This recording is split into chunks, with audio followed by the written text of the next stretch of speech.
Y vamos a pasar inmediatamente a la primera mesa redonda, después dejamos 5 minutitos antes de la segunda, ¿vale? Para que podáis estirar las piernas. Vamos a pasar y me acompañan Esther Pinuaga, de Bodegas Pinuaga, Rubén España, de Embutidos España, Azucena Cuesta, de Raza Ibérico, y Nieves Caro, responsable de promoción de alimentos del IPES. Y vamos directamente al meollo de la cuestión, la internacionalización del sector en Castilla-La Mancha, retos y oportunidades hoy, a un día de que empiecen los aranceles. Adelante, Rubén. Bueno, buenos días a todos. Mi nombre es Rubén España, pertenezco a la familia Embutidos España. Antes de nada, dar las gracias a la universidad por siempre contar con nosotros para explicar el caso práctico nuestro. Y bueno, nos llaman o nos suelen invitar porque bueno, durante estos años hemos hecho una buena carrera a nivel internacional. Ese soy yo, llevo 18 años dando vueltas por el mundo. De hecho, aquí tenemos muchos amigos del IPES con los que hemos compartido años y competidores. Durante estos años pues hemos recibido diferentes premios por el hecho de hacerlo bien, digamos. Entonces os quiero explicar un poco qué es lo que hemos hecho nosotros, por qué hemos llegado aquí. Yo soy una persona muy positiva, lo voy a hacer muy dinámico en el sentido porque yo también he estado ahí sentado y yo quiero hacerlo práctico, que no se haga aburrido, explicaros un poco cómo hemos crecido y en nuestro caso por qué diversificamos un poco el mercado, nunca centrándonos en uno. Al contrario, siempre digamos ponemos las peras en diferentes cestos, no hay ningún cliente en ningún país que suponga más de un 10%, que creo que eso es del primero de economía. Entonces os explico un poco quiénes somos. Somos una empresa 100% familiar, somos 4 hermanos, actualmente cada uno llevamos un departamento diferente. Yo soy el pequeño, llevo internacional y llevo 18 años viajando. Mi hermana lleva finanzas, Diego lleva producción y mi hermano mayor lleva ya dirección general. Durante estos años, pues la empresa, tenemos casi 40 años de historia, hemos ido pues, sufriendo desde los 600 metros con los que creamos, actualmente hemos ido evolucionando y actualmente pues ya tenemos 4 plantas en la zona de Torrijos, supongo que muchos se vienen por aquí. Entonces, bueno, pues en la zona de Torrijos actualmente tenemos 4 plantas, desde la que exportamos a muchos países, como vamos a ver luego. Actualmente tenemos todas estas marcas. ¿Para qué nos sirven estas marcas? En un principio sacábamos en Nacional, yo voy a hablar siempre a partir del 2007. ¿Por qué? Porque a partir del 2007 es cuando se empezó a internacionalizar la empresa. Entonces digamos que hay un boom.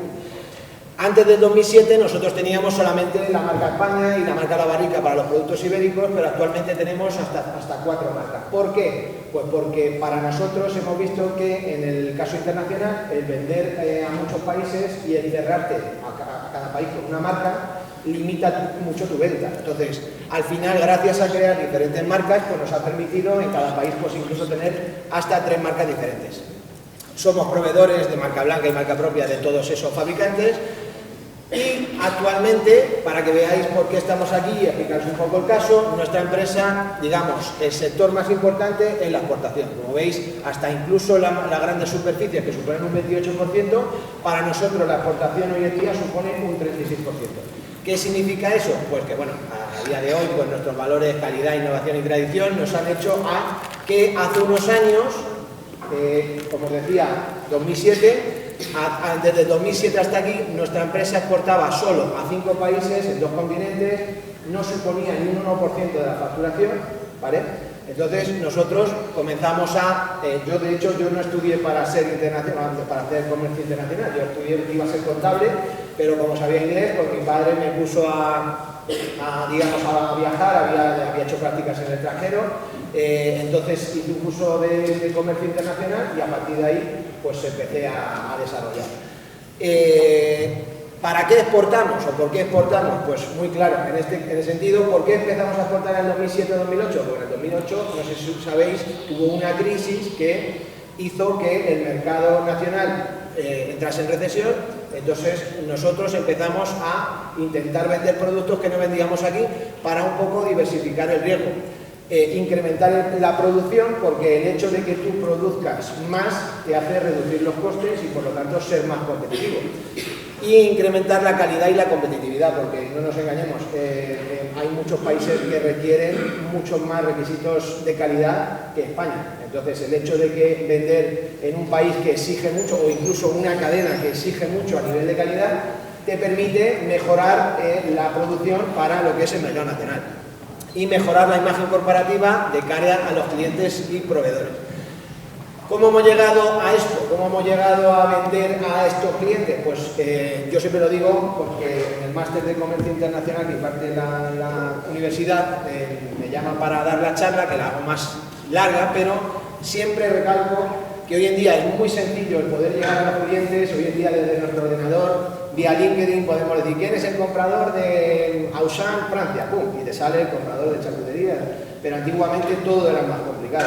Había que asistir a muchas ferias, había que invertir en misiones comerciales, que nosotros, en nuestro caso, ahora ya tenemos una importancia internacional, pero gracias al IPES, al ICES, con los que hemos compartido miles de ferias y demás, a FEDETO, a la Cámara de Comercio, hemos llegado a conectar con más clientes y llegar a donde somos.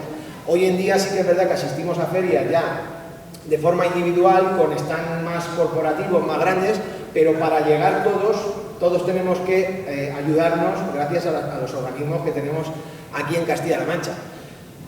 Por si no sabéis cómo se distribuye o cómo se diferencia los diferentes personas o digamos puntos que hay en una exportación, se puede distribuir a través de agentes o representantes, que son personas que tienen la llave para entrar a los sitios, a una cadena o a un distribuidor, que mediante una compensación de una comisión, pues te hace entrar. El importador, que esto suele ser, en Europa no hay importadores, digamos, en Europa hay distribuidores, porque el importador tiene es la persona que tiene la licencia de importación para traer el producto al país. Pero no significa que luego lo distribuya. Este mismo puede distribuirlo él o dárselo a diferentes distribuidores para que ellos lo distribuyan. Pero el que más interesa y donde está el volumen son en las grandes superficies, en las cadenas, que al final son los que nos mueven más volumen, con menos margen, los más difíciles de llegar, y que hoy en día, antiguamente, una cadena de Brasil, de Ecuador, de donde fuese, sin un importador no llegaba, porque tenía que abastecerse a través de un importador local para venderse. Pero hoy en día, debido a que es tan sencillo para ellos como para nosotros localizar a la empresa, se ponen en contacto contigo, tienen su propia importadora y entonces es fácil distribuirlos. Las barreras que nos vamos a encontrar, pues aparte del tema que trata hoy, que son los aranceles, que bueno, en nuestro caso en principio no toca mucho por ahora. Yo creo que, como decía Pedro, al final ha tirado muchas bombas, pero yo creo que, digamos, de todo lo que ha tirado, afectará, no se quedarán muy pocos aranceles. Nosotros en Estados Unidos, ahora veremos, no es uno de nuestros mercados, que estamos desarrollando, pero no es muy fuerte.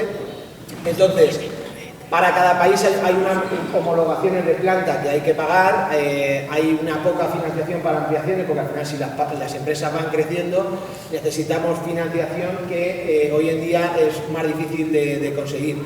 Esto sería nuestra fortaleza. ¿Por qué nosotros creemos que hemos llegado ahí? Yo siempre digo una cosa, nosotros, hay mucha gente que dice de la competencia, tu marca, si tuviese tu marca vendría la leche, porque yo tengo la suerte de tener el apellido España y entonces la marca España, que por desgracia sabéis que incluso en España en ciertos sitios no es bienvenida, pero fuera a la gente le gusta mucho.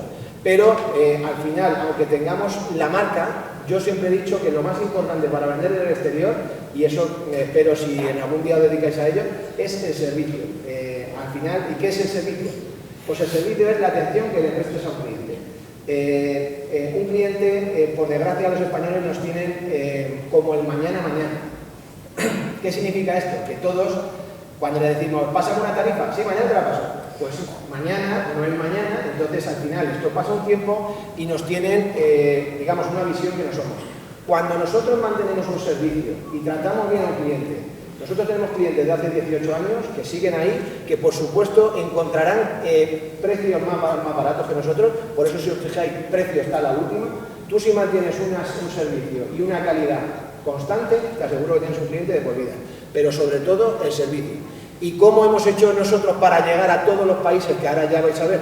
Ahora actualmente estamos en 75 países, aunque si recordáis hace 18 años solo eran 5, Nosotros no hemos seguido la expansión normal. Aquí tengo competidores y por supuesto tengo organismos que saben cómo se suele exportar o lo que sigue la gente. De hecho, vamos a ver un gráfico. Nosotros, Embutidos España, hace muchos años no éramos muy pequeños,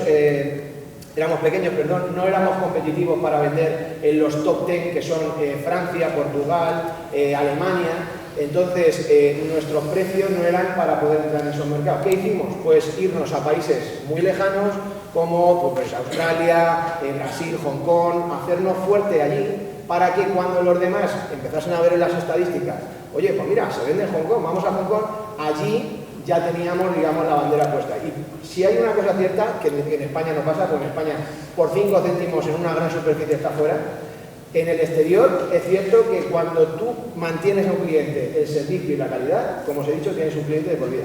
Entonces, nuestra expansión fue totalmente anormal, fuimos a países muy dispares para luego, cuando empezamos a tener más producción, más competitividad, venir a Europa. Entonces, fijaros, esto es un gráfico.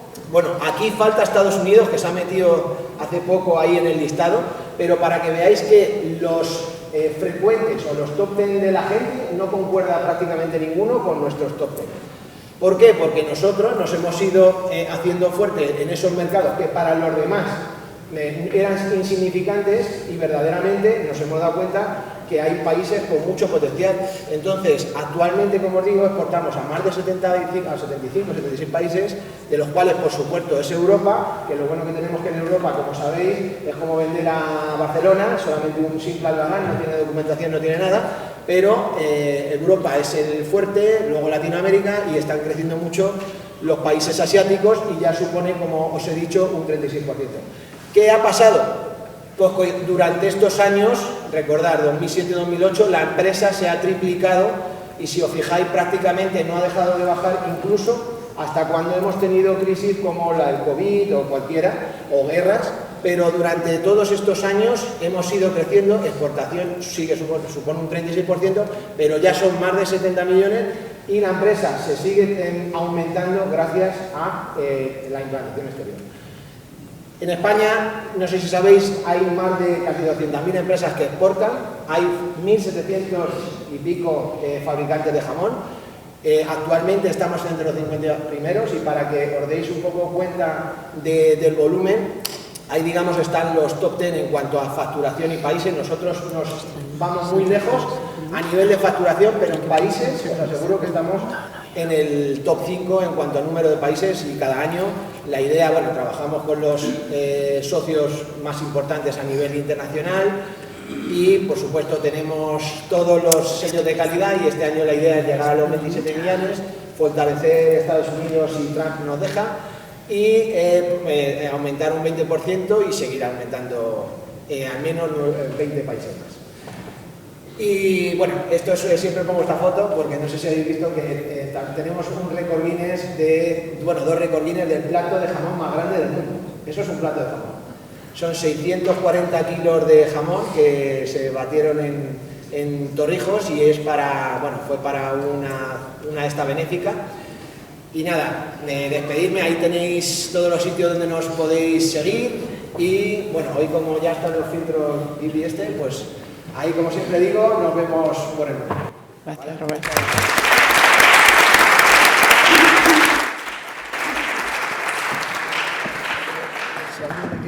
Muchas gracias, Rubén, porque el tema era que nos contara las amenazas, las oportunidades y los retos, y creo que lo ha explicado muy bien la estrategia que sigue su empresa.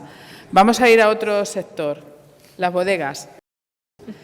Escuchamos ahora la experiencia de otro sector, que es Esther Pinuaga, de Bodegas Pinuaga, que se encuentra en Corral y Almaguer.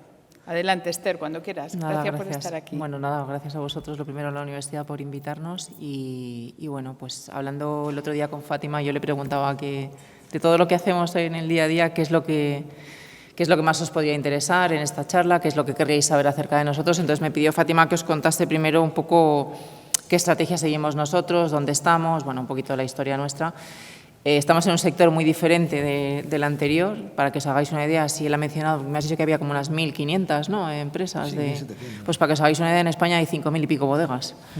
Entonces, claro, hay un exceso de oferta importante en cuanto al producto y un consumo que no es el que nos gustaría a los bodegueros, claro. Y es un consumo que tampoco crece, con lo cual estamos en un sector que no solo a nivel nacional, sino a nivel mundial, aparte del problema de los aranceles, tiene otro componente que es la situación en sí del propio sector al que, bueno, pues las empresas nos tenemos que enfrentar, ¿no? Nosotros cuando empezamos, mi historia es muy diferente. Yo, bueno, pues empecé estudiando empresariales, como, bueno, pues a lo mejor alguno de vosotros. Estudié parte en España y parte en Estados Unidos. Cuando volví empecé a trabajar en Accenture, implantando sistemas informáticos para bancos, y en el año 2004 decidí, después de 13 años en Accenture, que no era lo que yo quería hacer. Y bueno, mi abuelo tenía una bodega, había fundado una bodega en el año 1960, por razones personales, o sea, familiares, al final la bodega la vendieron. Mi padre se quedó con todas las tierras, el viñedo y demás, y yo dije, bueno, ¿y qué vamos a hacer con todo esto, no? O sea, tengo un hermano, una hermana que es médico, un hermano que estudió informática, y yo dije, pues o hacemos algo aquí o si no. Es una pena, había viñedo viejo en Vaso, que para mí es un patrimonio, digamos, importante a la hora de pensar un poco en el campo español, y yo dije, mira, pues me lié la manta a la cabeza. No hice como Trump, pero bueno, me lié la manta a la cabeza y dije, bueno, esto no es lo que quiero hacer. Y dejé mi trabajo en Madrid y, bueno, pues fundamos una bodega pequeñita con un objetivo en ese momento muy claro, ¿no? Que era, uno, por un lado, centrarnos en la agricultura ecológica, porque yo, siendo consciente de dónde estaba la bodega y sabiendo con quién tenía que competir a mi alrededor, que eran, pues bueno, empresas cooperativas, empresas mucho más grandes, en donde, bueno, el precio era un factor importante, yo no iba a poder competir ahí. Entonces, bueno, para mí el tema de la agricultura ecológica era no solamente, o sea, para mí era un tema en el que yo creía, pues porque creo que lo que comemos y tanto lo que bebemos es importantísimo, y si, bueno, pues podemos evitar utilizar determinadas cosas, ¿por qué no? Y eso se convirtió en parte de nuestra estrategia fundamental y una de las cosas que nos ha ayudado a estar donde estamos. Y luego, por otro lado, la estrategia internacional empezó de cero. O sea, yo no fui al revés, o sea, yo no vendí en España, yo donde primero vendí fue fuera. ¿Por qué? Pues porque también me pasaba un poco lo mismo, ¿no? O sea, yo era consciente de cuál era la situación del sector y yo decía, o exporto, o si no, aquí en España no voy a ser capaz de vender, porque la situación que se daba hace 20 años, y eso igual prácticamente hoy en día, o sea, siendo una bodega de Castilla-La Mancha, ir a un distribuidor nacional o a un restaurante diciendo que tienes un vino de Toledo a X precio, pues la gente te sigue mirando como diciendo, uff, pero si es que tengo Riojas a 2 euros, a euro y no sé qué. Entonces, era muy difícil competir ahí, con lo cual yo sabía que saliendo fuera me iba a resultar mucho más fácil, y así fue. De hecho, para nosotros el mercado exterior ha sido fundamental porque han valorado, por supuesto, la viticultura ecológica y la elaboración de vinos como la hacemos, y luego, por otro lado, no han puesto problemas en el precio ni de dónde venimos. O sea, al cliente extranjero, digamos al americano, no le importa tanto que el vino sea de Rioja o de Ribera, o sea, lo que le importa es que tu vino sea un buen vino, que tenga una relación calidad-precio buena, que tenga una imagen buena y que, por supuesto, le des un buen servicio. Entonces, nosotros nos centramos sobre todo en eso. En cuanto a países a los que fuimos, si quieres puedes avanzar un par de... Bueno, esta es un poco, digamos, la propuesta de valor que os contaba de la viticultura ecológica, y en la siguiente tengo un poco, bueno, un pequeño resumen de qué es lo que hicimos. O sea, Estados Unidos, hasta hace nada, es el primer consumidor mundial de vino en volumen. Entonces, claro, cualquier bodega en aquel entonces quería exportar a Estados Unidos, pues porque es un mercado que era y es importante. Entonces, nosotros, la verdad que dentro de lo que es, y cada país para el tema de los vinos es tan diferente porque tiene una regulatoria, claro, el alcohol lleva una normativa que a lo mejor pues, productos alimentarios no llevan, ¿no? Muy distinta. En el caso de Estados Unidos, para nosotros era fundamental, y para nosotros era un país en el que, primero, porque yo había estudiado allí y conocía bien cómo era la estructura del país; segundo, hablo inglés perfectamente; tercero, tenía amigos, o sea, tenía muchas razones por las que ir allí; y cuarto, pues porque era un país que valoraba mucho el vino español, y de hecho el crecimiento de los vinos españoles en Estados Unidos en los últimos 20 años ha sido muy importante. Entonces, la estrategia que seguimos en Estados Unidos fue una de las primeras decisiones que tuvimos que tomar, es ¿qué hacemos? ¿Vamos con un importador para todo el país o vamos con distintos importadores para distintas regiones? Cada estrategia tiene su ventaja y su inconveniente. Nosotros, en nuestro caso, al ser una empresa pequeña, decidimos que no nos interesaba ir con un importador para todo el país, porque nos iban a meter en un libro de vinos, en un mar de vinos, compitiendo con otros tantas mil, y no nos iban a prestar ninguna atención. con lo cual pensamos que era mejor intentar buscar importadores por zonas, pequeños importadores que nos pudiesen prestar más atención y, a ser posible, bueno, pues que fuesen importadores y distribuidores a la vez, porque una de las problemáticas que tiene Estados Unidos es que, a diferencia de Europa, tú en Europa le puedes mandar vino a cualquier tienda en Europa. En Estados Unidos nosotros no podemos vender directamente a una tienda, ni podemos vender a un restaurante, ni podemos vender a un distribuidor en muchos casos, porque Estados Unidos tiene una normativa que, bueno, pues viene de la época de la prohibición del alcohol, en donde lo tienen todo totalmente regulado, y entonces el importador es el que importa, el que vende al distribuidor, el distribuidor vende a la tienda y la tienda le vende al consumidor final o el distribuidor al restaurante. Os podéis imaginar lo que encarece eso el producto, porque al final tiene que pasar por X cadenas. Entonces, bueno, pues a nosotros la verdad es que llevamos 20 años trabajando en el mercado americano. Nos ha costado bastante porque, claro, evidentemente el esfuerzo que supone no trabajar con uno, sino que trabajar con 4 o 5, pues tienes que atender a 4 o 5 versus atender a uno. Pero bueno, la verdad es que nos ha resultado positivo. Y bueno, vosotros que estáis estudiando aquí en la universidad, ¿quién nos iba a decir a nosotros? Claro, una de las primeras lecciones que tienes que aprender a la hora del comercio internacional es estabilidad geopolítica, estabilidad económica. Y claro, ¿quién te iba a decir a ti que Estados Unidos se iba a convertir en la situación que tenemos hoy? Que es, a mi modo de ver, ya no es tanto el problema de que decida que pone arancel A o B, por el que ya hemos pasado, porque hace 4 años ya nos puso aranceles de un 25% a los vinos. Pero el problema es la incertidumbre. Eso es lo que a mí me resulta más difícil de gestionar ahora mismo, porque no sabemos qué hacer, o sea, ni yo ni el del otro lado. El problema es que ahora mismo está todo así, o sea, es decir, ni para adelante ni para atrás. Estamos ahí, entonces, claro, es como también una apuesta, ¿no? O sea, tenemos situaciones en Estados Unidos con... Yo trabajo con 4 importadores y cada uno actúa de forma diferente. Entonces, ante lo que pasó hace unas semanas con el 200%, o sea, cuando Trump puso los primeros aranceles en Estados Unidos, las empresas americanas crearon un lobby, que a raíz de lo que estabas comentando tú antes, que son las propias empresas las que presionan para que eso no ocurra, y yo confío en que también este año sea igual. Entonces se creó un lobby en contra de los aranceles al sector vinícola. Entonces, ahí metidos, ¿quiénes están? Pues están importadores, distribuidores, restaurantes, tiendas de vino, porque, claro, Estados Unidos es el primer importador mundial de vino. Si deja de importar vino europeo a Estados Unidos, no tienen vino suficiente para abastecer el mercado con el mercado local, ni de broma, ni de broma.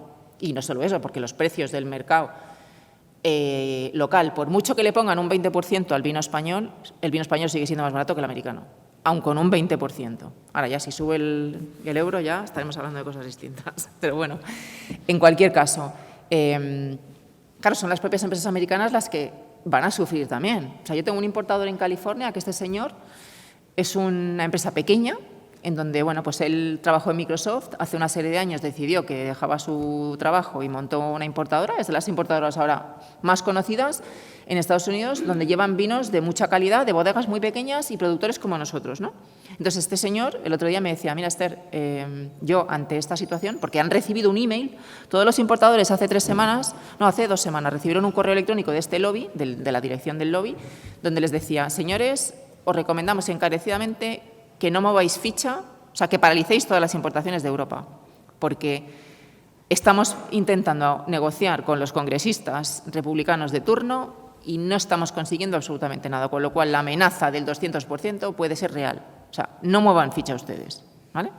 Esa fue la recomendación en un correo electrónico que nos ha llegado a algunas bodegas a través de los importadores. Esto le ha llegado a la Comisión Europea porque lo hemos enviado y, bueno, han intentado negociar con ellos. No sabemos qué ha pasado, hasta mañana no sabremos qué ocurre. Entonces, este importador de California, ¿el qué dice? Dice, mira, yo la estrategia que voy a seguir es, si evidentemente me ponen un 200%, pues yo tengo vino, él tiene vino en el barco, tiene vino dando vueltas que no ha llegado a puerto, porque el arancel, ¿cómo se liquida? Que es una cosa que yo no sabía que era así hasta relativamente poco. Y ese es, para mí, uno de los grandes problemas que tienen los importadores americanos. Y es que el arancel les dan 10 días para liquidarlo una vez que llega a puerto. Es decir, el importador compra vino europeo, llega al puerto que sea, y la administración americana le da 10 días para liquidar ese arancel. Os podéis imaginar la tesorería que tiene que tener ese importador para poderlo liquidar. Entonces, esa tesorería, si a nosotros nos están pagando entre 60 y 90 días, más bien a 90 que a 60, pues tú imagínate si les tienen que dar 10 días para liquidar eso. Eso importadores grandes, o sea, eso no hay bolsillo que lo aguante. Y desde luego con un 200% es inviable. Entonces, este señor dice, mira, mi estrategia es, yo tengo mi hucha reservada para pagar a los productores, pero si tengo que pagar un arancel de ese porte, no lo voy a pagar. Dice, entonces voy a hacer como hacen los americanos cuando tienes un préstamo hipotecario y no puedes pagar la casa. Le dices al banco, aquí tiene usted la casa, quédesela.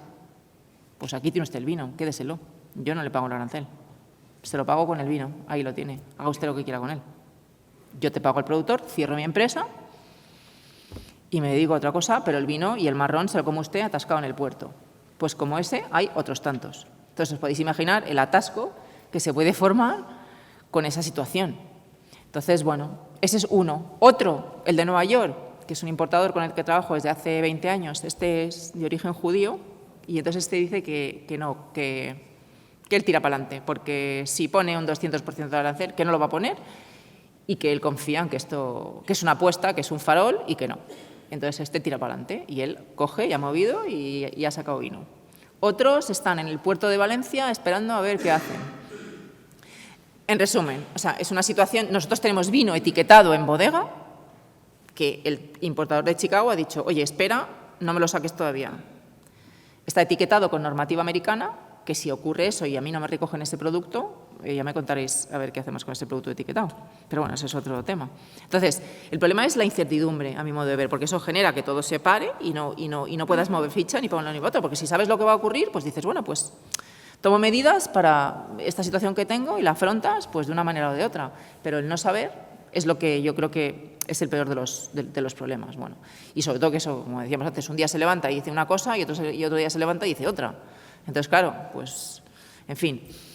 En cualquier caso, yo también confío en que la situación no vaya más. Ya te digo, hemos pasado las bodegas por un 20% o 25% de arancel hace 4 años cuando él estaba en la presidencia y, bueno, pues seguimos exportando también a Estados Unidos. Eso no lo paralizó. Entonces, bueno, veremos qué ocurre. Por otro lado, nosotros, o sea, es verdad que exportamos hoy en día entre el 60 y el 75% de la producción que hacemos. A distintos países, tanto a Estados Unidos como a Canadá, a Europa y, bueno, otros países para nosotros no eran estratégicos y, bueno, si surgía algo, pues exportábamos, pero no hemos ido a buscarlos. La situación que tenemos hoy en día en el sector del vino es muy diferente, porque lo que os decía, o sea, en realidad el consumo de vino a nivel mundial no crece, sino que decrece. Bueno, está el tema salud, el tema, bueno, productos con menos graduación alcohólica y también está el tema que la gente joven no bebe vino. Entonces, ya me gustaría aquí saber cuántos de los que estáis aquí bebéis vino, no te digo habitualmente, porque no creo que sea la cosa, pero ocasionalmente. Pues de todos, no sé si levantáis la mano, pues no creo que haya más de 5 o 6. Entonces, pero sí bebéis, porque estoy segura de que nadie me dice aquí, no, oiga, yo no bebo nada. Entonces, ¿por qué no se bebe vino? Entonces, eso es una de las cosas que yo creo que nosotros a nivel empresa también estamos dándole un poco vueltas, es decir, cómo llegar y con qué tipo de productos y por qué a gente como vosotros. Y qué compráis, por qué compráis, qué es lo que os lleva, qué motivaciones tenéis para comprar, qué os llama la atención, qué nos llama la atención. No solo aquí en España, sino también fuera de España, porque la situación es la misma. O sea, no tan extremo como en España, porque es verdad que fuera de España la gente joven sí consume más vino que aquí, porque se percibe de otra forma, pero bueno, para nosotros eso es uno de los retos con los que nos enfrentamos, que tiene y no tiene que ver con la internacionalización. O sea, sí, porque ocurre lo mismo fuera, pero también es un tema interesante. En cuanto a países a los que ir, es decir, bueno, claro, mucha gente dice, no, sí, pues es que Mercosur, pues claro, para los que exportan a Estados Unidos, total, con este problema, pues hay que ir a países, pues eso, Asia, Brasil. Es muy fácil decir eso, pero la realidad es que no es tan fácil, porque exportar es un proceso que lleva muchos años de trabajo. Esto no es como de repente dices, cierran la puerta, la tienda, el supermercado de la esquina y me voy al otro. No se tarda tampoco en cambiar. Entonces, bueno, hay que pensar muy bien hacia dónde se va, por qué se va. Y luego países como Brasil no tienen poder adquisitivo. El producto ecológico, en nuestro caso, de momento no está valorado, pues porque ellos, o sea, los países poco desarrollados, digamos, la cultura ecológica no la tienen en su mente, con lo cual no es un activo.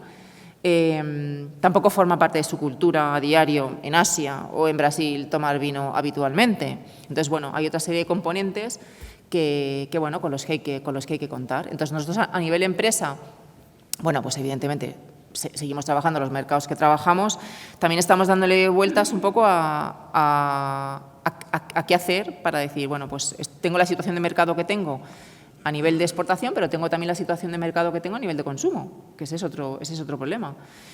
Y bueno, pues una de las cosas que sí que estamos viendo y que estamos a darle vueltas y que, bueno, un poco la reflexión que han hecho al inicio de si aquí en España las bodegas, a quién le compran la maquinaria, a quién le compran las botellas, a quién le compran las cápsulas, a quién le compran todo eso, a mí también me gustaría hacer una pequeña reflexión con una industria que tiene que ver con o sea, que forma parte de nuestro Producto Interior Bruto, que es el turismo, y que desde el punto de vista de las bodegas y del sector agroalimentario creo que tenemos muchísimo trabajo por hacer y que creo que podría ser una fuente de ingresos, que hemos hablado de ella muchísimas veces, pero que no llegamos a ejecutarla como debería de ser. Entonces, en California, el 40-50% de las ventas de California son en bodega. Es decir, las bodegas americanas no necesitan exportar tantísimo como aquí, porque hay un consumo a nivel local que muchas veces no es solamente del señor americano, sino es del turista. O sea, nosotros aquí recibimos 90 millones de turistas en España el año pasado. ¿Dónde van esos 90 millones de turistas? ¿Por qué no vienen al interior? ¿Por qué no vienen a un sitio como nuestra bodega, que yo estoy a 1 hora de Toledo y a 1 hora de Madrid? Claro, estoy a 1 hora de Toledo, 1 hora de Madrid, y dices, bueno, una ciudad de 5 millones de habitantes, 1 hora parece poco, ¿no? O sea, decir, ¿pero cómo llegas? ¿Cómo llegas a los pueblos? ¿Hay tren? No. El tren, está el AVE, que va a las grandes ciudades, pero a los sitios pequeños desapareció. En Europa no tienen ese problema, porque a Italia, a Francia y a Alemania puedes ir en tren a cualquier pueblucho, con perdón. Aquí no, aquí o te vas en coche o como a lo sumo tienes algún autobús de ruta, pero que te deja en el pueblo y luego cómo llegas a la bodega. Claro, dices, vale, sí, está el coche. Está el coche, pero claro, luego vas, bebes, consumes y ¿qué haces con el coche?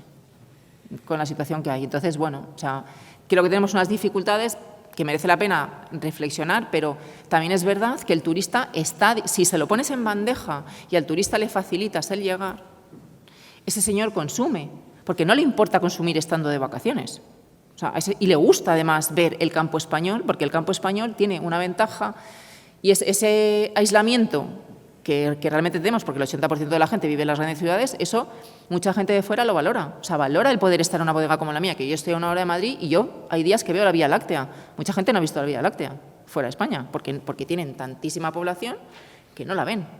Entonces dices, bueno, hay cosas que a mí me parecen interesantes y una pequeña reflexión, pues para poder darle una vuelta y decir, ¿tengo que invertir a lo mejor en irme al país de la Conchimbamba o a lo mejor sí hago algo aquí para atraer ese internacional que está aquí y que viene y que son 90 millones, a ver cómo los traigo, ¿no? O sea, ya sé que yo sola no puedo hacerlo sola, ¿no? Pero bueno, son pequeñas reflexiones que me parecen interesantes.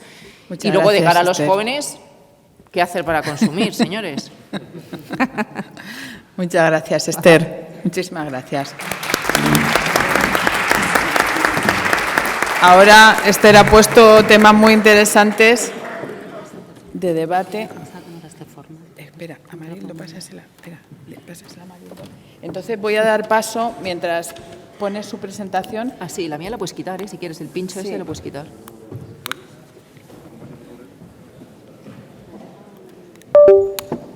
Vamos a dar paso, en este caso, como os decía, también está en primera línea, sin duda, ayudando a las empresas a exportar el IPES, y tengo a Nieves Caro, responsable de promoción de alimentos en el IPES.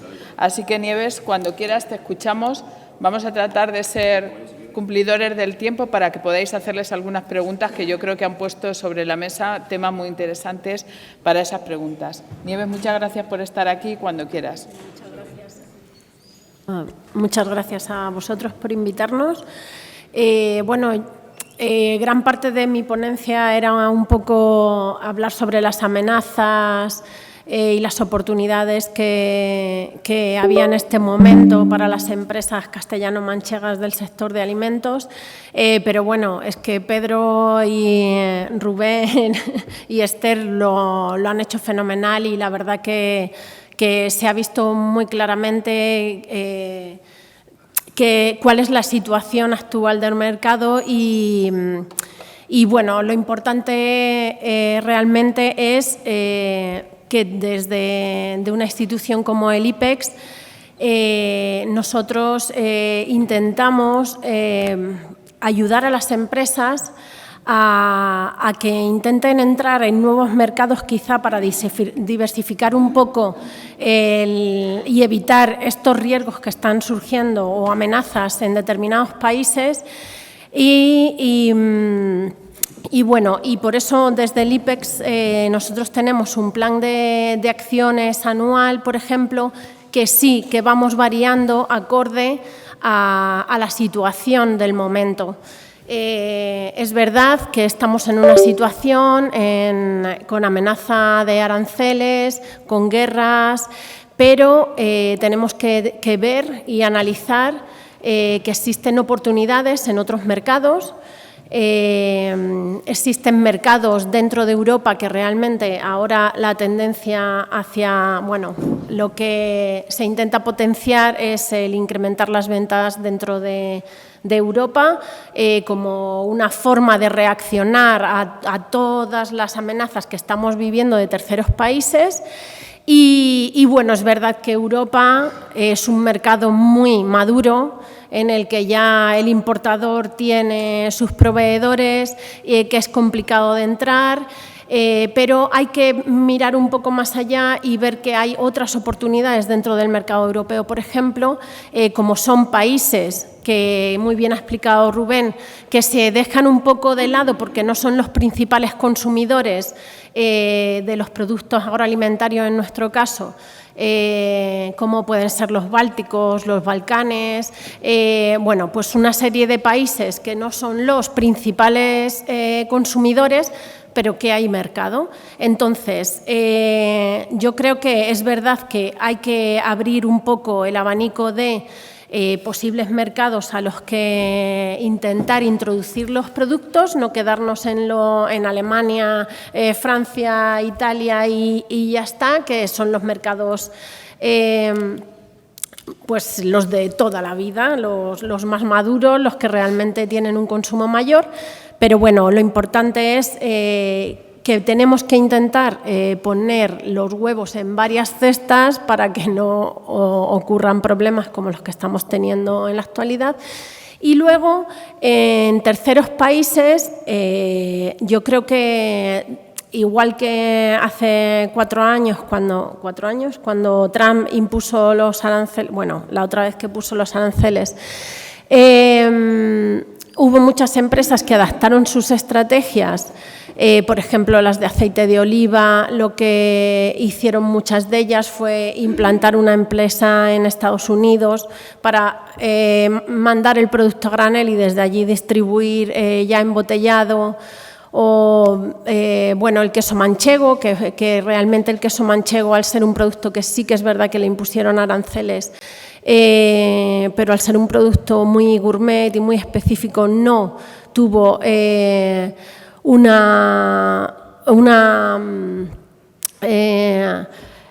no se notó tanto el tema de la imposición de los aranceles en cuanto a ventas, pero bueno, sí que es verdad que hay que ir un poco adaptando la estrategia de la empresa a todas estas situaciones. Por supuesto, creo que nos lograremos adaptar si finalmente imponen los aranceles, lograremos adaptar la situación como siempre hemos hecho, ya sea intentando buscar nuevos mercados o un poco adaptar, encontrar otra forma de entrar, por ejemplo, buscando otras oportunidades en mercados, por ejemplo, Brasil ahora que ha reducido los aranceles al 0% a varios productos como son el aceite de oliva, los cárnicos de ovino, de pollo, el maíz, o sea que siempre a lo mejor unos mercados van cerrando oportunidades, pero otros mercados van abriendo esas oportunidades. O sea que para las empresas es muy importante el tener una gestión del Departamento de Internacionalización muy activo y que vayan viendo las tendencias, las nuevas oportunidades que hay en mercados y que si algo se cierra se puede abrir por otra parte. Entonces, es muy importante esa flexibilidad dentro de los departamentos de exportación. Para ello, nosotros desde el IPEX, como he dicho, tenemos un plan de acciones, que es verdad que en un principio se hace un plan de acciones cerrado, pero que vamos adaptando según la situación. Por ejemplo, este año no teníamos nada previsto en Brasil y finalmente, pues ante la reducción de aranceles, vamos a sacar una acción en Brasil para intentar bueno, pues dar un empujón a este mercado que para muchos sectores o para muchas empresas, al ser lejano y que se necesitan un montón de requisitos, de permisos, pues estaba un poco cerrado y bueno, vamos a dar un empuje a esas empresas que estaban ahí pendientes de ese mercado, pero que se quedaban fuera quizá por tema de precios y bueno, pues vamos a intentar ir adaptando. Igual queremos lanzar una acción que tampoco teníamos pensada en los Balcanes, igual para intentar entrar en otros mercados que no son los típicos. Entonces, bueno, al igual que el IPEX está intentando ser flexible y veremos cuál es la situación en Estados Unidos para intentar adaptarnos nosotros y poder ayudar mejor a las empresas, a ver cuál es la situación y ya tomaremos una decisión y veremos a ver cómo nos adaptamos nosotros para ayudarlas mejor. Pues de la misma forma las empresas tienen que adaptarse y, por ejemplo, como decía Esther, que ellos apostaron por el tema del ecológico. Hay que tener en cuenta que en muchos países está creciendo muchísimo el tema de la demanda basado un poco en temas de sostenibilidad, los cárnicos con el bienestar animal, los ecológicos, los veganos, o sea que hay un mundo de posibilidades que se nos abre y bueno, yo intento también ver todo un poco de una forma más positiva y que las empresas vean que hay que adaptar lo que ellos están haciendo para intentar llegar a nichos de mercado que quizá no se están cubriendo o que están incrementando la demanda. Por ejemplo, este año dentro del Departamento de Alimentos de IPEX hemos entrado o hemos intentado abarcar un poco más de los propios alimentos y hemos entrado en la alimentación animal porque tiene un crecimiento exponencial. Hemos entrado también en los nutrialimentos, por lo que decía Esther, ¿qué es lo que se consume ahora? ¿Qué es lo que queréis? Pues el tema de los nutrialimentos igualmente está teniendo un crecimiento exponencial. Entonces, un poco hay que ir adaptando toda la demanda y bueno, desde el IPEX, desde el Departamento de Alimentos y Vinos, que es mi compañero Quintín, intentamos adaptarnos y ya veremos a ver cuál es la situación en los próximos días y cómo va en los próximos meses la evolución. Y por nuestra parte ya saben las empresas siempre que intentamos adaptarnos y siempre estamos escuchando a lo que ellos quieren y lo que necesitan para intentar adaptarnos. Y ya no hablo más porque... Muchísimas gracias, Nieves. Muchísimas gracias. Ahora seguro que surgen también muchas preguntas. Vamos a escuchar a Azucena Cuesta, de raza ibérico. Lo que voy a hacer es poner tu página web, si te parece. Vale, porque la presentación pesa y no se está cargando. Es que pesa mucho, no se está cargando. Bueno, si queréis, voy empezando. Mi nombre es Azucena Cuesta, soy de la empresa de raza ibérico.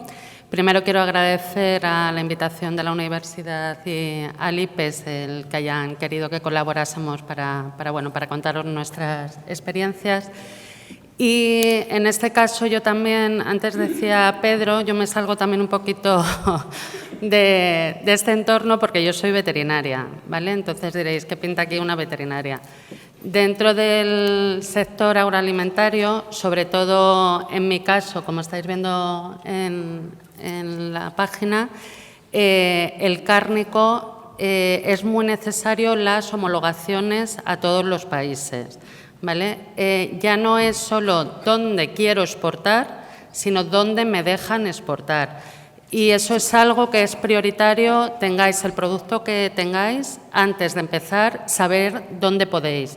Y van a ser barreras, porque estábamos hablando de Estados Unidos, ¿no? Hoy parece ser los aranceles. Pero es que teníamos un arancel que es el sanitario, que es el más grande que nos ponen a las industrias, en este caso cárnicas. Entonces, hay muy pocas que estén homologadas para exportar, sí que las hay, y oye, enhorabuena por ellas. Pero es verdad que, por ejemplo, cuando tienes que decidir estrategias de mercado y a qué mercado me tengo que ir, pues a lo mejor si te enfocas, en el caso del cárnico, en Estados Unidos, ves que son tantas las trabas sanitarias y tanto coste que supone una empresa el hacer eso, que dices, voy a ver otros mercados que me faciliten este acceso, ¿vale? En nuestro caso, yo también llevo 18 años, como Rubén, en la empresa. En mi caso, es una empresa familiar, pero yo soy contratada, yo no formo parte de la empresa, ya casi de la familia. Pero bueno, somos 300 trabajadores hoy en día y la parte internacional tiene un peso muy importante dentro de la empresa. ¿Por qué? Porque igual hace 18 años se ven unas necesidades que, en nuestro caso, lo que elaboramos es cerdo ibérico exclusivamente, un producto que solo se consume en España, solo se conoce en España. Y os digo que hace 18 años nadie iba a un supermercado a comprar una presa ibérica, una ploma ibérica o un secreto ibérico, porque no lo había. Fuimos la empresa pionera en poner esos productos en los supermercados, ¿vale? Los jamones y las paletas, que luego llevan el proceso de curación, pero la carne era un volumen importante al que no se le daba un valor añadido. Comenzamos en España, pero empezamos a ver que fuera de otros mercados, generalmente eran turistas que venían a España, apreciaban mucho la carne de cerdo ibérico y le daban un valor añadido que no se le estaba dando en España. Ya os digo que antiguamente todas esas piezas que ahora tienen un valor añadido se echaban al chorizo y al salchichón, ¿vale? Entonces, bueno, pues empezamos un proceso, la empresa de raza empezó un proceso en España, pero a la vez ve la posibilidad de la internacionalización. Bueno, fue cuando yo empiezo en la empresa, ¿vale? Hasta ese momento no se había internacionalizado y pues fue un poco al azar que empezaron a venir rusos para llevarse el tocino y todo el tocino que se producía en la empresa iba para Rusia. Se ve, bueno, pues que las homologaciones, cómo va la documentación, cuáles son los trámites que hay que hacer y demás y decimos, bueno, pues igual que Rusia, ¿por qué no abrimos a otros mercados? Y empieza a sonar pues que en Japón, hace 18 años, España empieza a ser conocida, pues el folclore y demás, empieza a gustar la gastronomía española y el ICEX pues pone foco en Japón en aquel caso. Entonces, bueno, pues nosotros aprovechamos una feria del ICEX, fue la primera a la que yo no fui, yo todavía no estaba en la empresa, que fueron el director de producción, el de marketing y el que estaba por aquel entonces de Nacional, a ver qué ocurría. Pues lo que ocurrió es que vieron que ese producto en Japón en ese momento tenía una demanda altísima, no había demanda porque no lo conocían, pero que tenía mucho potencial. Pues ahí empezamos, ahí vieron la necesidad de que tenía que haber alguien dentro de la empresa que conociera todos los requisitos que se exigía para exportar a Japón, porque en ese caso el matadero tiene que estar homologado, la sala de despiece, la industria cárnica, todo el proceso tiene que estar homologado. Son procesos muy largos en el tiempo. ¿Vale? Hay algunos, bueno, anteriormente podían durar 6, 7 meses u otros pueden durar 2, 3 años y otros estás ahí en lista hasta que te llaman, ¿no? Entonces, por eso no es en este caso el agroalimentario, que es el que yo conozco, no es un caso de decir, bueno, es que yo pongo el foco aquí y mañana estoy exportando. No, es mucho trabajo. Tenéis que tener mucho conocimiento de qué es lo que os van a exigir en el país. Y antes hay que hacer mucho estudio de mercado, hay que patear mucho. Y una vez que sabéis los requisitos para poder entrar, luego ya vienen etiquetados lo que os va a pedir el cliente de diferentes especificaciones y demás. Que en eso, bueno, pues ahora os contaré cómo ha sido el trayecto de Raza para tener eso, el posicionamiento en muchos países. Hoy en día estamos en la mayoría de países asiáticos, Japón, Vietnam, Singapur, Malasia, que de Malasia también quiero comentar luego algo. Y bueno, entonces tienes que ir viendo, ¿vale? Antes de comenzar, y por supuesto los aranceles son importantes y demás, pero qué países me dejan entrada. Entonces nosotros, bueno, empezamos en este caso fue Japón, luego ya fuimos viendo que todo el continente asiático, o la mayoría, son muy consumidores de, en nuestro caso, porcino, de carne de cerdo, pero, claro, al ser carne de cerdo ibérico, tiene un potencial o una exclusividad añadida. Y vimos que teníamos un nicho de mercado muy fuerte. Pero hay que enseñar, ¿vale? Yo si llego con mi producto, que no sé si veis en los lineales o todavía no vais viendo los precios o no compráis cerdo ibérico, pero puede doblar o triplicar el precio de un cerdo común, ¿vale? Entonces, ya nuestra labor no era solo tengo que homologar en este mercado, sino que cuando busco un importador, nuestra estrategia también en ese caso, al ser muy especializado, tienes que formar mucho al importador y saber qué es lo que estás vendiendo. Cuando estás vendiendo un producto de bellota, cuando estás vendiendo un producto de cebo, si es 100%, 50%, todo eso lo tiene que conocer el vendedor, ¿vale? Entonces, nuestra estrategia sí que ha sido en los países donde hemos ido llegando, ya os digo que Corea, Vietnam, Japón, Singapur, buscar un importador que se asocie mucho a la filosofía, a la política de la empresa, de calidad y de desarrollo, y que quieran desarrollar una marca con una calidad. Y todo el proceso ya lo vamos haciendo con ellos. Yo creo, no sé, a ver, creo que la suerte siempre influye, pero bueno, no todo es azar y es todo mucho trabajo, ¿vale? De todos con los que empezamos desde el principio en cada país, y ya os voy hablando que son 18, a lo mejor Hong Kong llegamos luego hace 17, 16 años, hemos ido manteniendo los mismos importadores, con cifras que van creciendo cada año. Hay que estar también al lado en los momentos de recesión. Por ejemplo, no sé si vosotros estaréis de acuerdo, pero ahora mismo Asia está en un proceso de recesión importante. No bajan las ventas, pero sí que llevamos un periodo que se mantienen. Pues estar ahí al lado de ellos, o si bajan incluso en ciertos productos y demás, mantenerse a su lado porque luego eso se va a remitir y va a seguir creciendo. Entonces, también eso hay que tener paciencia y cuidar los mercados durante mucho tiempo, ¿vale? También si llegamos a un sitio y vemos que no funciona, también hay que saber decir que no y retirarse. Antes os comentaba el tema de Malasia, que para nosotros fue un poco, no sé, diferente, porque Malasia es mayoritariamente musulmán, ¿vale? Y vimos que teníamos, por otros importadores que teníamos en Tailandia y demás, demanda de cerdo ibérico. Y bueno, pues primero hicimos también, Malasia estaba completamente cerrado en un principio, pero cuando abrieron estuvimos ahí los primeros. ¿Por qué? Porque supimos ver esa oportunidad. Era un país que era musulmán, que nadie habría puesto los ojos en él para exportar cerdo, evidentemente, pero la política de Malasia era que no querían tener granjas propias en el país. Entonces, prefieren importar ya producto que está elaborado, lo que es la carne, antes de tener granjas propias de porcino en el país. Entonces, eso para nosotros fue una oportunidad. En un país que pensábamos que no íbamos a tener cabida, pues fue una oportunidad. Vuelvo a decir, las condiciones de Malasia también son muy estrictas y bueno, pues todos esos procesos hay que llevarlos a cabo. Luego, ¿qué más cosas? Y ahora mismo creo que todos de los que estamos en la mesa y muchos más estamos temblando, que no son solo aranceles, todo el tema sanitario. Tenemos una fiebre aftosa ahora mismo en toda Europa que, como vaya bajando y vaya llegando, nos cierra muchos países.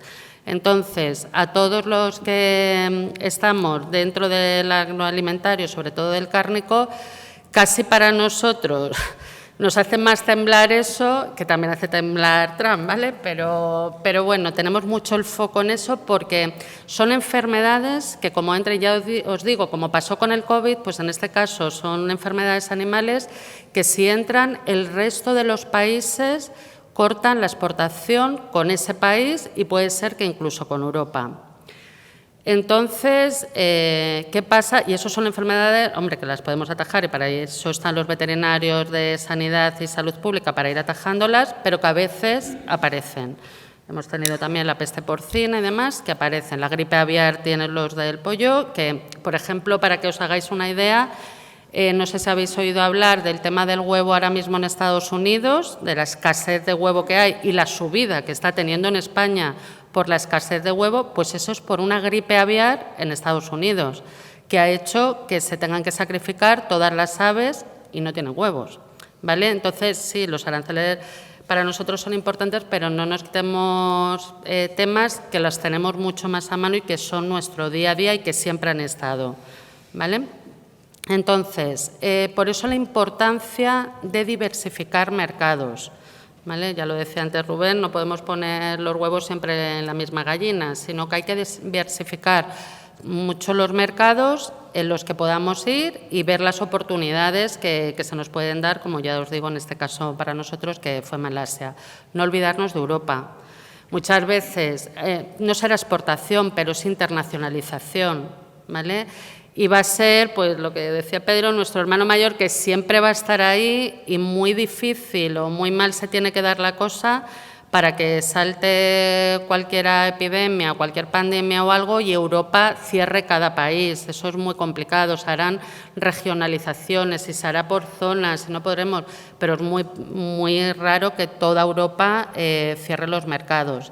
Entonces, no nos olvidemos Europa, que es un gran aliado, son mercados muy potentes, en los que evidentemente nos vamos a encontrar mucha más competencia, pero yo en mi caso tengo la suerte que al ser cerdo ibérico y solo se produce en España, pues los competidores siempre somos los mismos y somos españoles y bueno, pues también hay que jugar con ello. Y, por ejemplo, en este caso, nosotros ya a la hora de diversificar mercados y de entrar, para poder seguir la estrategia, lo que hacemos es especializarnos mucho en el producto. ¿Esto qué quiere decir? Nosotros, en mi caso, tenemos grandes empresas que también hacen hacen cerdo ibérico. Y bueno, ellos a lo mejor para entrar en nuevos mercados o mercados que nosotros ya estamos trabajando, intentan tal, van agresivos con el precio y entran para llevarse el mercado y luego ya van subiendo. Pero claro, al principio tú te tienes que proteger. ¿Y cómo haces eso? Todos sabemos los costes de producción, todos sabemos el coste del personal que trabaja, todo.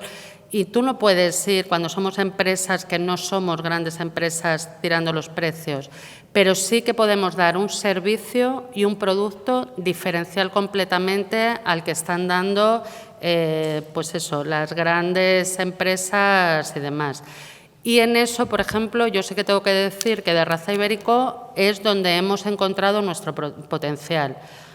Es muy difícil, sí, llevar la producción también, y el jefe de producción te mata también, porque llega y si todas las botellas en el mercado van azul, llega un cliente, yo la quiero roja porque veo que en el lineal sobresale, y yo la pido roja y me la tienes que hacer roja, y me da igual, y ya está.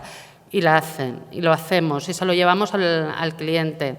Entonces, esa es la manera siempre que vais a tener de poder diferenciaros de la competencia. Dar un servicio que esté diferenciado de los demás, la atención, siempre una respuesta. En España estamos muy acostumbrados a leer un email y tú tienes en la cabeza que le vas a contestar, pero a lo mejor no le contestas.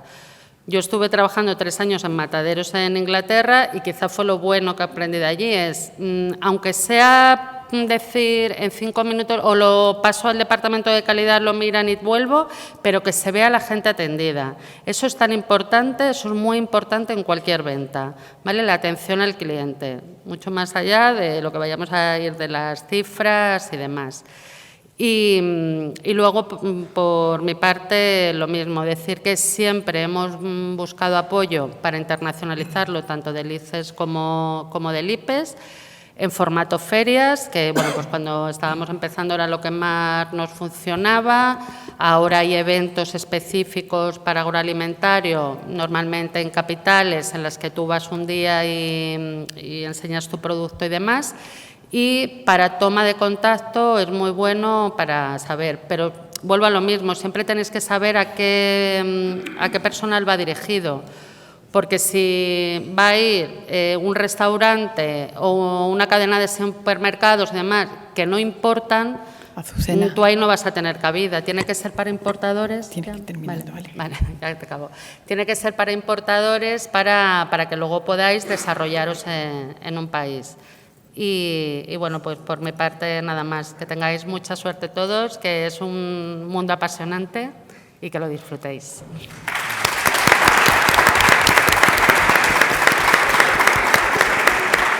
Muchas gracias. Antes de hacer un pequeño receso, vamos a dejar a estos chicos que hagan algunas preguntas a cualquiera de los miembros de la mesa, porque yo creo que han sido todas intervenciones muy interesantes y con muchos temas que afectan pues directamente a vuestro futuro, que es de lo que hablaremos en la siguiente mesa. Así que, ¿hay alguna pregunta? ¿Quién se anima? Adelante. Buenos días. Una pregunta, sino una respuesta hacia la pregunta que se ha hablado sobre qué pasa con el vino. En mi opinión, creo que entre nosotros al vino le falta marketing, le falta enfoque y le falta incluso adaptación, porque el vino entre nosotros, por decirlo así, no está de moda. Lo vemos como algo de adultos mayores, porque nosotros no tenemos cultura de vino. No sabemos diferenciar uno bueno, uno malo y lo demás gastamos un euro que nos sirve. Entonces, yo creo que es importante e interesante enfocar un poco como el IVA hacia los jóvenes y también saber a qué sectores jóvenes se tienen que enfocar. Vale, oye, muchas gracias. Además, te puedo hacer yo una pregunta. Tú, por ejemplo, es que nosotros tuvimos una sesión hace 3 semanas, tuve un grupo de estudiantes del Instituto de Empresa de Madrid, que eran todas chicas, de primero y segundo de grado, que estaban estudiando aquí en España, ¿no? Y ellas tienen montado un club de vinos entre ellas. Y entonces, bueno, pues iban visitando distintas bodegas. Entonces, yo les hice la misma pregunta, ¿no? Oye, ¿qué consumís? ¿Por qué consumís? Y no es lo mismo, claro, el español que el de fuera, porque fuera se consume un poco más de vino que aquí, ¿no? La gente joven. Entonces, una de las cosas que me dijeron, que me llamó bastante la atención, claro, yo no suelo mirar TikTok, francamente, pero creo que voy a tener que dedicarme al TikTok un poco más. Entonces, me dijeron que, bueno, una de las cosas que estaba como muy de moda entre la gente así de vuestra generación es eventos de pintura y vino. Y yo dije, ¿pero qué es eso de eventos de pintura y vino? Entonces, claro, ya me metí un poco. Entonces, tú conoces eso, ¿no? Claro, que es curiosísimo. ¿Y es algo a lo que tú irías? Vale. No, es que son cosas... Pues os lo voy a explicar para los que no sepáis lo que es lo de la pintura y el vino. Maquillaje. Que no. Son eventos a los que generalmente chicas, porque yo lo he estado mirando un poco y me ha parecido que está dirigido o que se apuntan más las chicas que los chicos, en donde, bueno, pues se reúnen en distintos entornos, ya sea en la ciudad o fuera de la ciudad o lo que sea, en donde, bueno, pues es una actividad por la que pagan X dinero en cada país, y no es una cosa solo de aquí, o sea, es que es a nivel internacional. Entonces, pagan un dinero y, bueno, pues le dan un pequeño lienzo, unas herramientas para pintar, se reúnen todas y se toman sus copas de vino. Y yo digo, pero la gente paga por eso. O sea, entonces, ¿qué pasa? Que ahondando un poco más en el porqué de esa actividad y por qué esa actividad es interesante, yo tengo 2 hijas que tienen 21 años, son mellizas, y le preguntaba a una de ellas, que digo, pero ¿tú también has oído de esta historia de wine and painting? Y dice, sí, claro. Digo, joder, pero ¿y por qué te llama la atención esto? Entonces, me da la sensación de que también es un tema de que necesitáis, o sea, el contacto con la realidad, es decir, el estar con amigas, el estar en ese entorno y aparte tomarte tu copa de vino. Creo que en ese caso da igual el vino, porque el vino es lo de menos, o sea, pero es una excusa como para decir, salgo de la realidad esta del teléfono o virtual y me siento y tal. Entonces yo le preguntaba a estas chicas el otro día, digo, oye, pero ¿os parecería, por ejemplo, si estuvieseis aquí en Madrid y nosotros organizásemos ese tipo de actividades en la bodega, sería algo por lo que vosotros pagaríais? Y dirían, pues estupendo. Entonces, una de las actividades que vamos a hacer en el Instituto de Empresa, y bueno, os invito a cualquiera también si os apetece, vamos a hacer una reflexión con un grupo de gente joven como vosotros para ver y estudiar qué hacéis vosotros y por qué compráis y qué os apetece y qué os llamaría la atención y qué, para poder nosotros pensar un poco en esa forma de vender que hoy en día, pues no, francamente no usamos.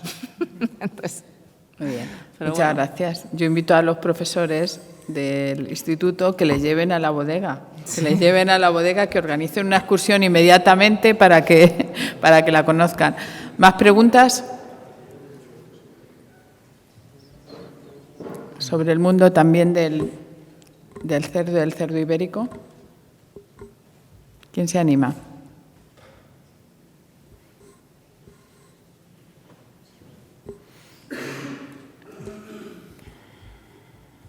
Por allí, 2 preguntas. ¿Tienes que hablar más alto? Sí. Es que no te oigo, perdona. No. Espera, que tenemos un micrófono porque no te va a oír. No, si está el micrófono, no te preocupes.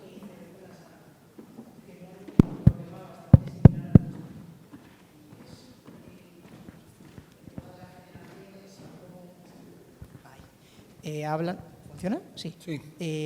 Hablaban mucho, pues eso, del tema de cómo afecta el cambio de generación a los hábitos de consumo, pero en general, en muchas cosas. Y incluido también en el tema de muchos alimentos, como yo, por ejemplo, soy una persona que mis hábitos de consumo son bastante más saludables. No consumo ni una gota de alcohol, todo tipo de cosas así. Suelo evitar mucho también los productos hiperprocesados también. Eso es una cosa que últimamente con todo, ¿cómo decirlo?, el contenido fast food en general, pero estamos en una generación en la que todo es ya. Lo queremos todo ya, la comida, y todo eso hace que pues, los alimentos sean hiperprocesados, que lleven tropecientas cosas que pues hoy en día pues, mucha gente no termina valorando. Yo, por ejemplo, poco a poco con el tiempo lo he ido viendo y demás, yo que ahora sigo hábitos de consumo más saludables y demás, pues no consumo alcohol.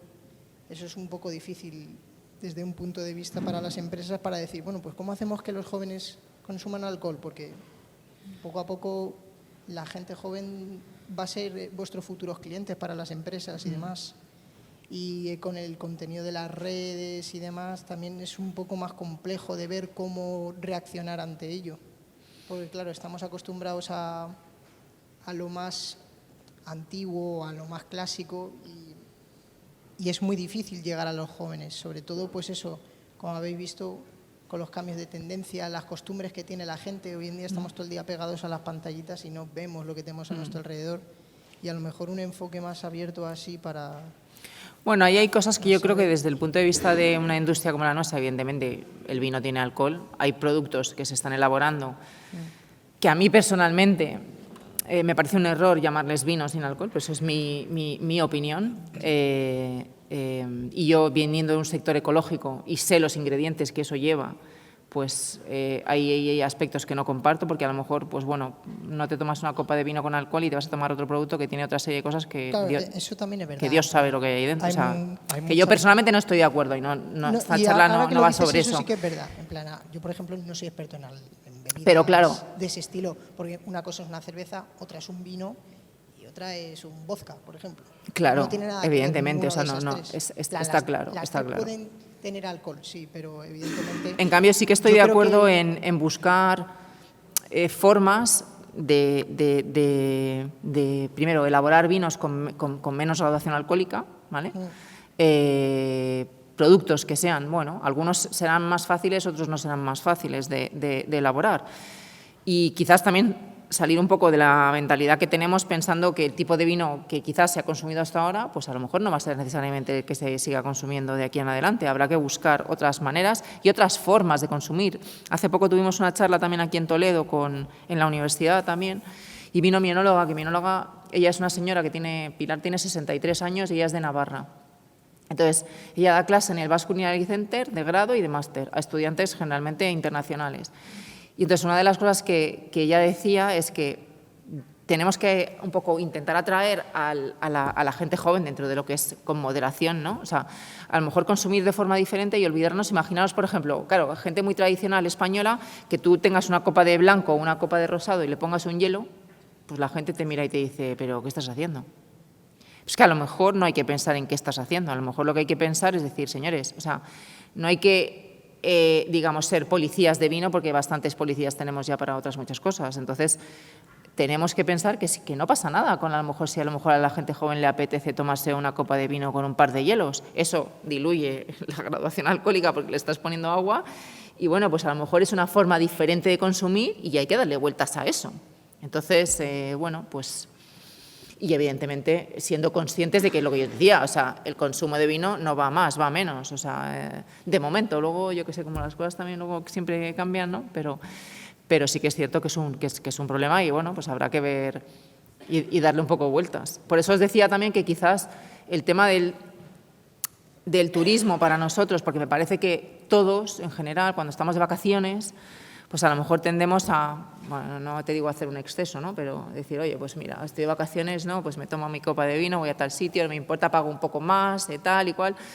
Entonces, creo que desde el sector turístico, o en este caso no el tradicional, sino el de la alimentación y el de Castilla-La Mancha en concreto, joder, pues estaría bien hacer una pequeña reflexión y decir, señores, tenemos que unirnos a lo mejor pues para poder hacer más cosas para atraer a esa gente que son turistas, que tienen dinero, que quieren gastar y que quieren estar de vacaciones, para consumir aquí, encima, a mayor margen, porque encima le voy a vender un producto a un precio el doble a lo mejor o de lo que se lo pueda vender a un importador, voy a ganar más dinero y encima me lo van a pagar cash en el momento. O sea, que es que eso tiene muchísimas ventajas.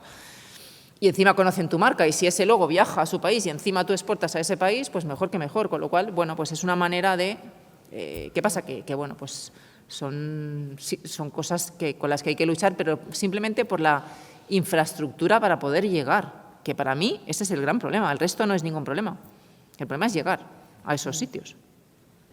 Gracias, Un poco más Esther. complicado aquí en España. Vamos a una última pregunta.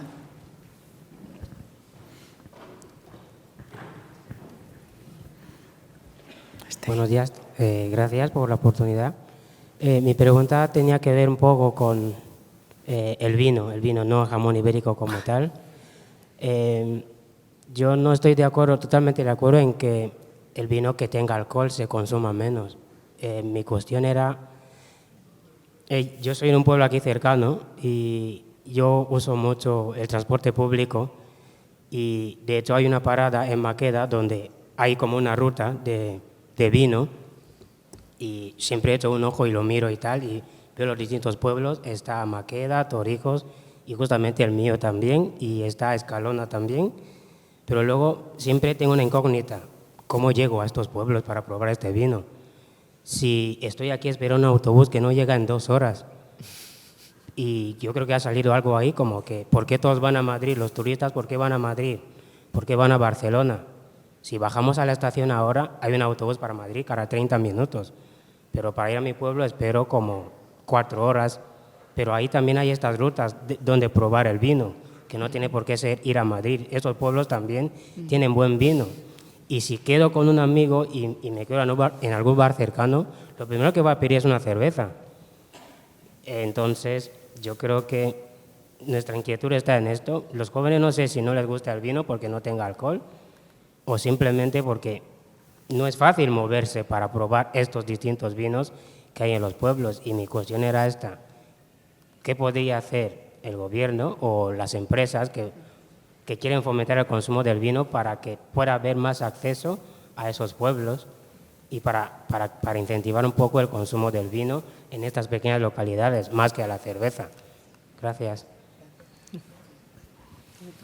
Bueno, sí, ya hemos comentado, pero yo te agradezco la pregunta. Sí, al final es un poco lo mismo, ¿no? Es decir, cómo llegar, ¿sabes? Y por qué, no sé, yo siempre me he hecho la pregunta, ¿por qué en España tenemos, o sea, ¿por qué en España se abandonaron todos los trenes que había en las pequeñas poblaciones, ¿no? Porque en Italia, en Francia, en Alemania sigue existiendo ese sistema a esos pueblos, ¿no? Aquí en España se abandonó. Yo creo que es porque, bueno, pues después de Franco, es mi teoría, no sé si será una realidad o no, la mayoría de la gente se fue de los pueblos a la ciudad pues porque era donde había forma de progresar y, bueno, pues al final se han abandonado esas estructuras, digamos, que sí que había. A mi pueblo, a Corral de Almaguer, no había tren en Corral, pero la estación de tren estaba un poco antes y iba pues de Madrid a Santa Cruz de la Zarza, a Corral, de Corral a Villacañas. Y bueno, pues dices, si eso existiera sería ideal, porque, vale, no está en la propia población, pero estoy segura de que se podrían crear pues formas de llegar de esas estaciones de tren que había a las distintas poblaciones, pero bueno, eso no es viable ni es una cosa que evidentemente no va a ocurrir, porque no creo que se dediquen a construir sí, pero de todas trenes, maneras, pero sí que la parte de autobús y la parte de otros servicios de transporte.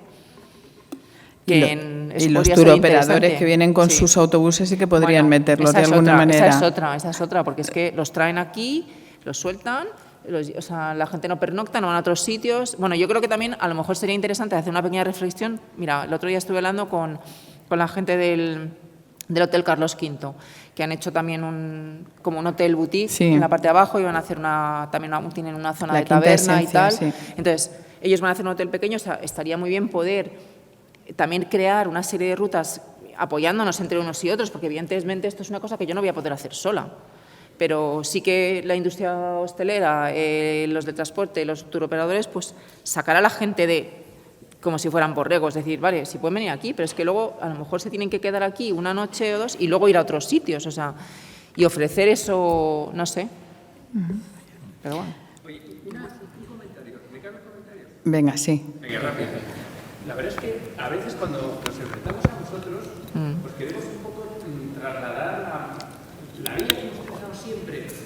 Mi hija nos invita a comer el otro día y dice, yo elijo el sitio. Muy bien. Llegamos y dice, vamos a probar vino. Digo, vamos a probar vino. A ver, tú no bebes vino. Dice, no, pero este es un sitio en el que te ponen un chupitín y eliges el vino que quieres. Pero claro, ¿qué vino eliges? Eso es un marrón. El que te gusta. El que te gusta. El mío, el que te gusta a ti. Bueno, total, que ella pide y le pone 5 vasitos de lo de chupitín con un poquito. Nunca he tenido esa opción. Pues probó uno. Total, elegimos el vino. Elegimos un vino blanco, afrutado. Un poquito de aguja, un poquito. A nosotros las amigas nos gusta el vino blanco afrutado. Además, siempre se ha dicho que el mejor de los blancos es el peor de los tintos. Pero estaba riquísimo. Pero la chica fue a un sitio donde le daban la opción de elegir. Luego elegimos el vino que más nos gustó. Era joven. Mi hija tiene 27 años. Es médico. Eligió un vino y cuando lo elegimos y le gustó, la tía cogió el móvil, pum. He pedido 3 para casa. Joder. Se lo hubiera hecho yo nunca. Va a un sitio donde se prueba el zapato, lo compra donde lo tiene a su disposición, me imagino que al mejor precio, o entró a lo mejor en la página web. Es decir, un joven es capaz de enseñarte un par de pistas de cómo trasladarte esta gestión. Tú decías que recibimos 90 millones de turistas. España es grande. Toledo, ¿cuántos habitantes tiene Toledo? 80.000, 75.000, recibe casi 2 millones de turistas. Pues si con un solo poquito de eso que vengan a la bodega ya. Tenemos un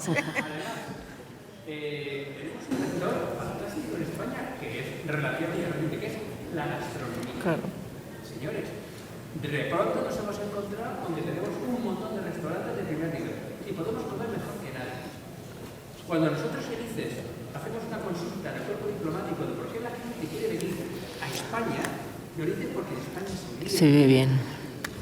Si ya lo sabemos todos, pero lo trasladamos como se vive bien, porque es seguro, porque nos comunicamos bien, tenemos una verdad de comunicación, de autovías, comemos de puta madre, además tan distinto, nada que ver el norte con el sur, y todo un sitio pequeñito, tranquilo, soleado, que tiene cultura, tenés Toledo a 35 minutos. ¿Sacamos partido a cosas intangibles? No. Pues no. Y mi última reflexión. Si tú no crees en eso que es tuyo, ¿cómo consigues que un tío que vive no sé dónde se lo crea? Y voy a ser malo.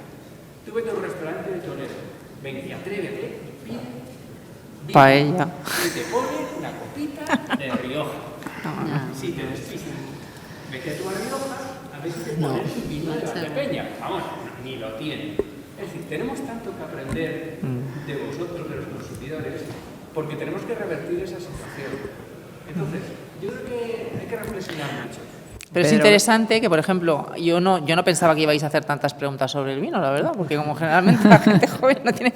Pero os fijáis que el vino, o sea, forma parte de nuestra cultura y a pesar de que es un producto que tiene una graduación alcohólica X, da mucha conversación, con lo cual me parece que es algo que no hay que abandonar. También, bueno, pues es un patrimonio vitícola el que tenemos histórico que hay que fomentar. Y bueno, pues poco a poco a ver si somos capaces de, bueno, pues entre todos... Ellos te van a visitar para conocerlo. Voy a dejar una última pregunta sobre el sector cárnico. No, creo que no. Bueno, sí. Ahora sí. Bueno, en primer lugar, muchas gracias, muy interesante todo. Voy a hacer una pequeña pregunta sobre el sector cárnico. Entonces, yo también he trabajado como export manager, bueno, hace años. Entonces, claro, el sector cárnico, pensando en el producto en sí, pues tiene ciertas dificultades a nivel internacional. Me refiero, por ejemplo, a la distancia cultural. Mencionabas antes países musulmanes. Mi pregunta sería, ¿qué estáis haciendo pues, para poder adaptar de la mejor manera posible este producto a entornos culturales que quizás sean un poco lejanos a lo que es el entorno español? Y gracias. Yo te puedo decir que en nuestro caso, por ejemplo en Singapur, nuestro importador tiene una cadena de restaurantes basada en cerdo ibérico. Todos son productos asiáticos, bueno, es excepcional. El shabu shabu, tonkacho, como es en Japón y tal. Entonces, en nuestro caso sí que intentamos de nuestra materia prima hacer platos típicos de cada sitio, ¿vale? Y bueno, no tengo aquí ahora mismo fotos para poderos enseñaros, pero en Japón los lunchbox con eso, con el shabu shabu y demás para preparación. Entonces, hacemos con nuestra materia prima presentaciones adaptadas a cada país. Por ejemplo, en Panamá nos piden las costillas adobadas con un adobo especial que tienen allí en Panamá y demás. En Hong Kong el chorizo, el nuestro fresco, el chorizo típico español con menos sal. Entonces, todo eso sí que lo adaptamos a las peculiaridades culinarias que tiene cada país, porque gastronómicamente nuestro producto a lo mejor es muy fuerte. Entonces, sí que tienes que ir adaptándolo a cada país. En nuestro caso sí que lo hacemos. Bueno, nosotros un poco igual. Al final, de toda la variedad de mercados donde vendemos, pues hay países donde, bueno, la primera barrera cultural, luego barreras económicas, religiosas. Entonces, la económica es una de las principales. Al final, yo creo que no es el mismo producto el que vas a poder vender en Hong Kong, donde la renta per cápita es muy, muy elevada, comparado con a lo mejor pues un país de Latinoamérica. Entonces, al final, en cuanto a formatos, cantidades y demás, por supuesto lo adaptas. También a nivel de sabores y, digamos, apreciaciones a cada país, pues hay países, en los países bálticos hacemos unos fuet, porque al final los productos que más exportan son el jamón, jamón, pero luego el salchichón y el chorizo son porque en cada país hay un producto similar que se le asemeja. Entonces, hay ciertos clientes, pues al final siempre la gente te pide, ¿puedes hacerme esto? Y yo siempre digo, donde hay volumen, se hace, si no hay volumen, no. Pero hay países donde ellos quieren que adaptes tu chorizo a su receta o a sus especias. Nosotros no solemos utilizar ese tipo de especias, pero si el volumen lo requiere, sí. No sé si es un poco... Pues muchísimas gracias. Ha sido muy interesante conocer vuestras empresas, vuestros esfuerzos, y yo creo que ellos que han elegido este camino profesional pues tienen que estar encantados también de haberos escuchado hoy. Vamos a hacer un descansito de 5 minutos y vamos a la última mesa, ¿vale? Gracias.